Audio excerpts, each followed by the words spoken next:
The pink confetti was still falling when Marcus slammed the manila envelope onto the table, right next to our baby's ultrasound photo. "Sign these," he said, his voice cutting through the laughter of our guests like a blade through silk. I stared at the divorce papers, my hands trembling as pink powder settled on the legal documents.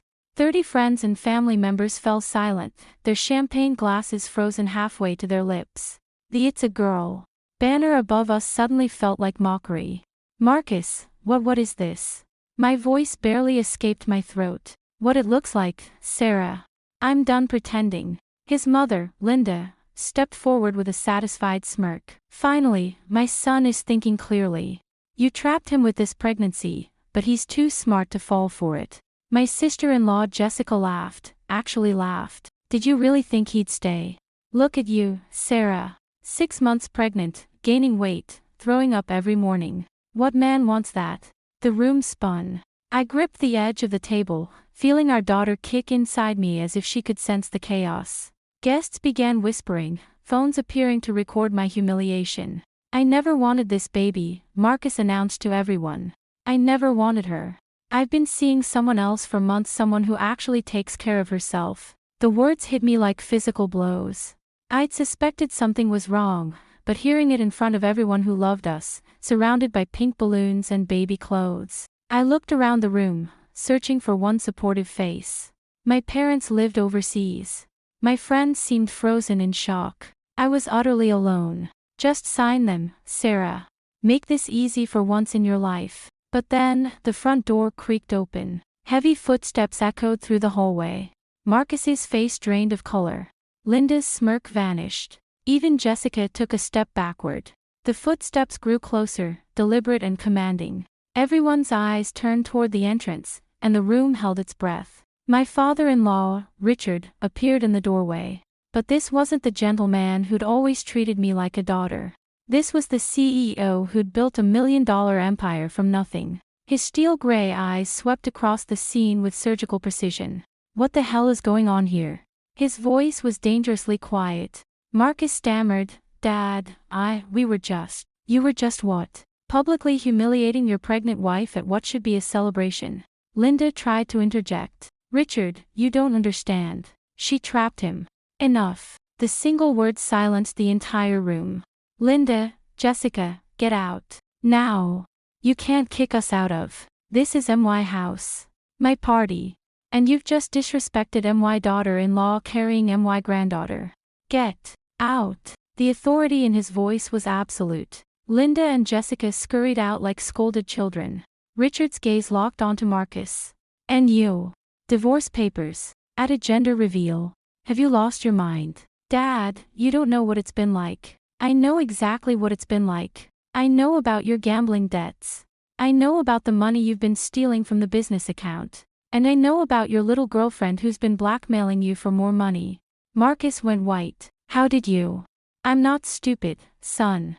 I've been watching, waiting, hoping you'd come to your senses before you destroyed everything." I found my voice, standing straighter despite my trembling legs.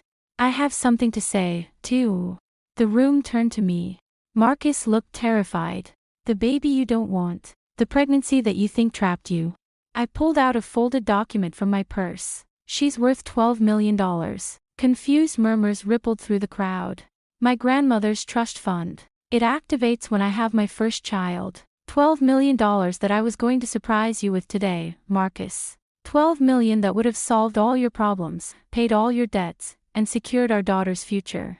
Marcus's jaw dropped. "Sarah, I didn't know. But divorce papers?" I held up the envelope he'd thrown at me. "Really? You want to throw away your wife, your daughter, and $12 million for a woman who's been bleeding you dry?" "Sarah, please, I made a mistake." "Yes, you did." Richard stepped beside me, his hand protectively on my shoulder. "Marcus, you have 30 seconds to choose. Beg your wife's forgiveness and hope she's more merciful than you deserve, or get out of my house and my business forever." Marcus dropped to his knees right there on our living room floor, surrounded by pink decorations and shocked faces. "Sarah, please. I'm sorry. I was scared, I was drowning in debt, and I wasn't thinking clearly. Please don't leave me. Please don't take our daughter away." I looked down at him, This man who just tried to destroy me in front of everyone I cared about. The money doesn't change what you did, Marcus.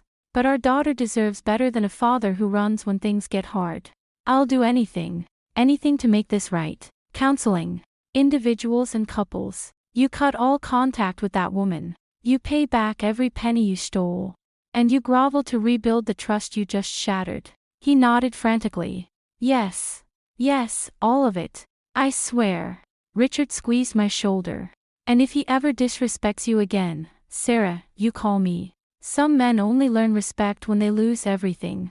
6 months later, I held our daughter Emma in my arms while Marcus painted her nursery a room he'd paid for with his own money from working double shifts to pay back what he'd stolen. The $12 million sat untouched in an account for Emma's future.